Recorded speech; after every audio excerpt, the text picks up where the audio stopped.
बघा, कुक्कुटपालनवाल्या आणि शेळीपालनवाल्या लोकांनी इकडे लक्ष द्या, फार महत्वाचं आहे. हा आहे तुती आणि शेवग्याचा प्लॉट.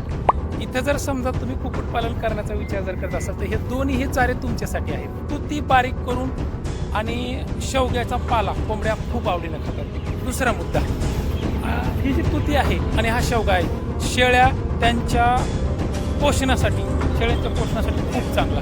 हे दोनही चारे. आणि मग हे लागवड करते वेळेस बघा, कशाही पद्धतीने लावा, दुऱ्यावर लावा, बांधावर लावा किंवा तुम्ही शेतामध्ये सरी पडून लावा, खूप चांगल्या पद्धतीने जातो. शेवगा ऑर्डर करायचा असेल तर निधी गोट फार्मचा नंबर दिला आहे. शेवतो तो काय थोडासा 100-200 ग्राम 500 ग्रामपर्यंत मागवला तरी भरपूर होतो. तुतीच्या कांड्या मागवाव्या लागतात आणि ह्या कांड्या किती आहेत इथे उपलब्ध आहेत. बाकी कांड्या काय थोड्याफार कमी जर मागवल्या थोड्या महाग पडतील, जास्त मागवल्या थोड्या स्वस्त पडतील. बाकी माझं नाव सांगा, तुम्हाला थोडाफार डिस्काउंट पण भेटेल. हे कुक्कुटपालन करणाऱ्या आणि शेळीपालन करणाऱ्या लोकांनी लक्षात ठेवायचं, हे दोन चारे तुमच्यासाठी खूप जास्त महत्त्वाचे आहेत.